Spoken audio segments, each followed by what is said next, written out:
La musique, oui, la musique. 20 ans déjà que Jennifer, Karine, Olivia, Jean-Pascal, François, Mario et tous les autres candidats de la première saison de la Starac ont entamé cet hymne mythique. Le célèbre télécrochet de TF1 a fêté ses 20 ans. Cette formation musicale hors du commun a en effet débuté le 20 octobre 2001. À l'occasion de cette grande fête, en première partie de soirée, d'anciens candidats, Jennifer, la grande gagnante de la première édition, les professeurs, Nico Saliagas, proposent aux téléspectateurs de se replonger dans les moments emblématiques de l'émission et d'interpréter sur scène les hymnes et chansons cultes de leur saison. Une immersion dans une époque et dans le célèbre château de Damary-lès qui ont déclenché un océan de nostalgie sur Twitter. Beaucoup de larmes, beaucoup de souvenirs. On revoit on voit les candidats, ils étaient jeunes, ils étaient mignons, ils étaient frais. Il y avait plein de choses qui étaient improvisées. Enfin, c'était la première. On voit la petite histoire d'amour entre Jennifer et Jean-Pascal.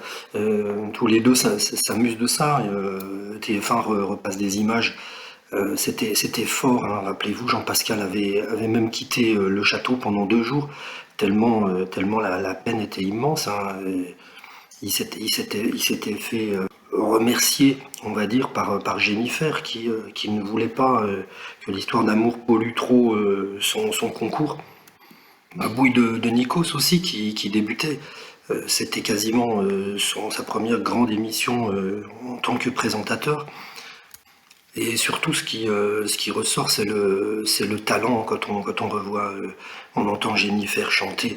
Elle avait un talent à l'état pur, une voix magnifique. Elle interprétait les morceaux avec beaucoup de charisme. Jean-Pascal, c'est pareil. Il avait un humour, une présence. Et puis tous les grands artistes qui ont défilé, Tina Turner, Céline Dion, Elton John, Rihanna, Sean Paul, Jamiroquai, Stevie Wonder, Andrea Bocelli, Johnny Hallyday, ouais, tous les grands artistes du moment venaient. C'était vraiment un spectacle grandiose tous les samedis soirs. C'était innocent, c'était bienveillant, c'était la belle époque, c'est toute notre jeunesse. On a des étoiles plein les yeux et je vous mets quelques tweets, hein, qui résument tout ça et qui montrent l'émotion qu'on a à se projeter 20 ans en arrière, 20 ans 20 ans qui ont passé à toute vitesse.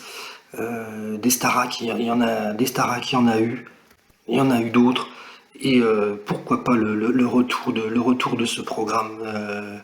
Je pense que ça serait apprécié par énormément de téléspectateurs, parce que des talents, des petits jeunes qui aimeraient revivre cette expérience extraordinaire, je pense qu'il y en a beaucoup.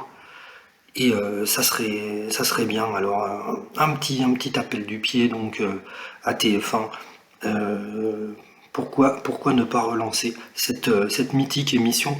En tout cas, le public là est au rendez-vous et ça montre qu'il y a vraiment un besoin, un engouement vers ce programme qui a marqué la télévision.